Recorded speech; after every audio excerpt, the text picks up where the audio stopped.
क्या आप यकीन करेंगे अगर मैं कहूँ कि ये खूबसूरत वाटरफॉल कार्डबोर्ड से बना है और आप भी इसे बना सकते हैं, वो भी बिना ज्यादा पैसे खर्च किए। हेलो एवरीवन, मेरा नाम है Pooja and here we transform waste materials into something mind blowing. सबसे पहले हमें एक कार्डबोर्ड पीस कट करना होगा। ये वाला कार्डबोर्ड थोड़ा डिफरेंट सा है, लेकिन आप इसकी जगह रेगुलर कार्डबोर्ड भी यूज कर सकते हैं। वैसे भी आपके घर में ऑनलाइन डिलीवरी के कुछ ना कुछ कार्डबोर्ड बॉक्सेस तो पड़े ही होंगे। 3-4 टुकड़ों को एक के ऊपर एक चिपकाकर आप इसकी थिकनेस बढ़ा सकते हैं। क्योंकि मुझे ये कार्डबोर्ड मिल गया, नहीं तो मैं भी यही करती। साइड की ये ओपनिंग्स थोड़ी खराब लग रही हैं, इसीलिए इन्हें नीटली कवर करने के लिए मैं पेपर टेप का यूज कर रही हूँ, ताकि फिनिश एकदम परफेक्ट लगे। और अगर आपके पास पेपर टेप नहीं है तो कोई बात नहीं, आप सिंपल पेपर को ग्लू से चिपकाकर भी ये काम इजीली कर सकते हैं। और इसी तरह हमें कार्डबोर्ड के कुछ और टुकड़ों की जरूरत पड़ेगी। इनका साइज ध्यान से देख लीजिए, क्योंकि ये सब अलग अलग साइजेस के हैं। मैं देख रही थी इनको कैसे अरेंज करना है कि तभी मुझे एक खुरापाती आइडिया आया। मैंने कार्डबोर्ड के कुछ टुकड़ों को कट करके एक के ऊपर एक स्टैक कर दिया,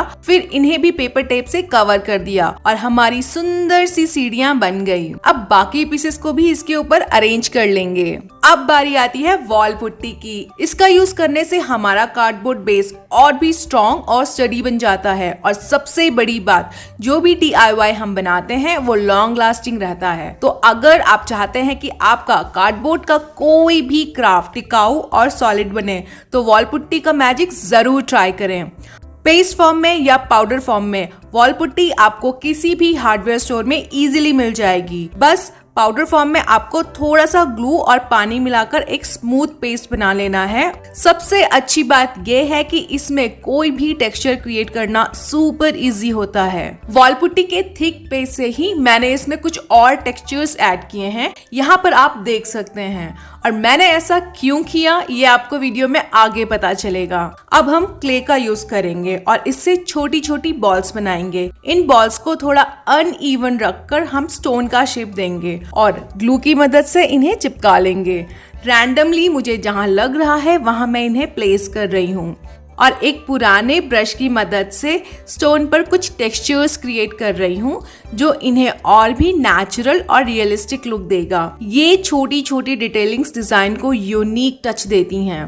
क्ले का एक लंबा सा कॉइल बनाकर मैं इन्हें छोटे छोटे टुकड़ों में डिवाइड कर रही हूँ। पहले मैं इन्हें बॉल का शेप दे रही हूँ और फिर धीरे धीरे ड्रॉप की शेप में मोल्ड करूंगी। 2 डिफरेंट स्टेप करने की जगह आप डायरेक्टली इनको एक ही बार में ड्रॉप शेप भी दे सकते हैं। वैसे क्या आप गेस कर सकते हैं मैं यहाँ पे क्या बना रही हूँ? मेरे लास्ट वीडियो में भी मैंने ऐसा कुछ क्रिएट किया था एंड सीरियसली उस वीडियो में मैंने जो भी मिस्टेक्स की थी और उन मिस्टेक से जो भी कुछ सीखा था, इस बार काम आ रहा है। तो यहाँ पर मैं एक ब्यूटीफुल सा लोटस फ्लावर बना रही हूँ और इस बार इसका मिनिएचर वर्जन क्रिएट कर रही हूँ, जो लास्ट टाइम से थोड़ा डिफरेंट होगा। यहाँ पर मैंने बेस पर पेपर यूज किया है, लेकिन आप इसकी जगह प्लास्टिक शीट भी यूज कर सकते हैं। बस उसके ऊपर केयरफुली पेटल्स को असेंबल करना होगा ताकि शेप परफेक्ट बने। क्ले के कंप्लीटली ड्राई होने से पहले ही आप इसके पेटल्स को हल्का सा ऊपर की तरफ बेंड कर लें। इससे पेटल्स को एक नेचुरल उभरा हुआ शेप मिलेगा।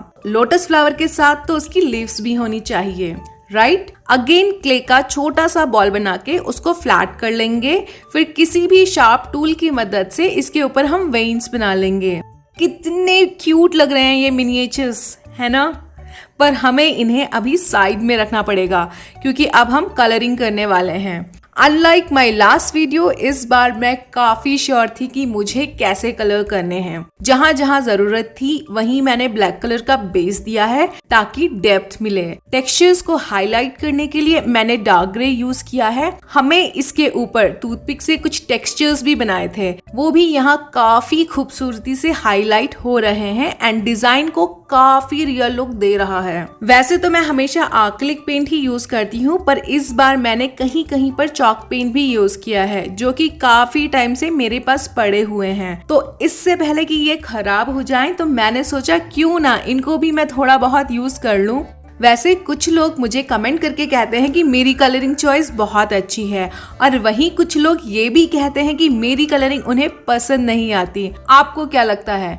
मुझे कमेंट करके जरूर बताना। मैंने आर्ट या पेंटिंग में कोई फॉर्मल एजुकेशन नहीं ली है, लेकिन शुरू से ही मुझे इसमें बहुत इंटरेस्ट था। मैं जब छोटी भी थी तो किचन से मम्मी से आटा मांगकर कुछ ना कुछ उससे बनाती रहती थी। और रही बात कलरिंग की, तो सबसे जरूरी बात यह है कि आप अपनी चॉइस के अकॉर्डिंग कलर्स चूज करें। आर्ट में रूल्स नहीं होते, इमोशन मैटर करता है। कलरिंग के टाइम मैं भी मोस्टली अपनी गट फीलिंग फॉलो करती हूँ। जो मुझे उस मोमेंट पे बेस्ट लगता है वही करती हूँ, और यही प्रोसेस हर क्रिएशन को यूनिक बनाता है। हम यहाँ कुछ आर्टिफिशियल प्लांट्स बना रहे हैं, जिसके लिए मैंने अगेन पेपर टेप यूज किया है। इस प्रोसेस में वायर्स की जरूरत भी पड़ेगी। ये एक बहुत इजी टेक्निक है एंड आपने शायद पहले देखी भी होगी। जो भी शेप के प्लांट्स आपको बनाने हैं, बस उसी शेप में टेप को कट कर लेना है। फिर उस पे कलर अप्लाई करेंगे।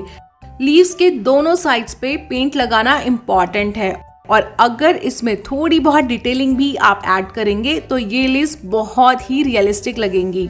इसी मेथड को यूज करके हम कई तरीके से आर्टिफिशियल प्लांट्स बना सकते हैं।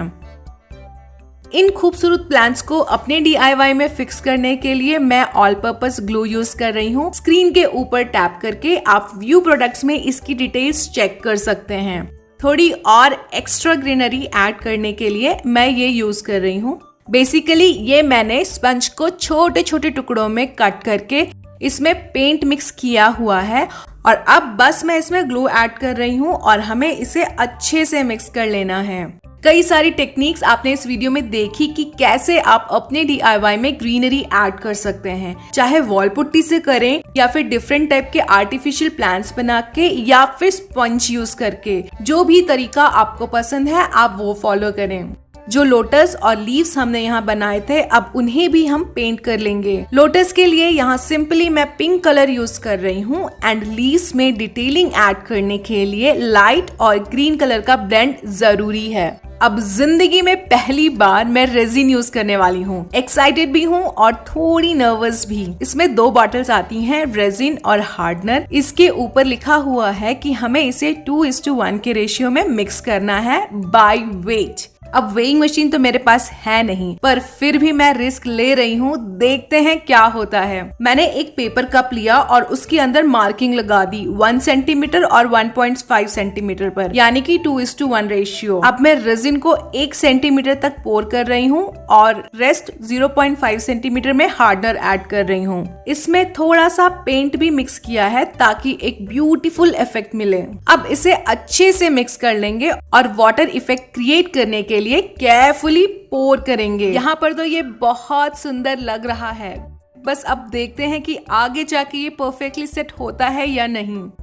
तब तक हम वाटरफॉल का इफेक्ट क्रिएट कर लेते हैं, जिसके लिए मैं हॉट ग्लू यूज कर रही हूँ। और अगर आपके पास हॉट ग्लू गन नहीं है तो मेरे पास इसका सोल्यूशन भी है इस वीडियो में। इसमें मैंने बिना हॉट ग्लू के वाटरफॉल बनाया है। आजकल बिना मिस्टेक के मेरा कोई काम बन जाए, पॉसिबल है क्या? वाटरफॉल को मुझे यहाँ रेजिन डालने से पहले चिपकाना चाहिए था, क्योंकि इस स्टेज पे इसको सेट करना थोड़ा मुश्किल है, पर जैसे तैसे मैंने कर ही लिया और फ्लावर्स एंड लीव्स भी इसमें ऐड कर लिए। और नेक्स्ट डे जब मैंने इसे देखा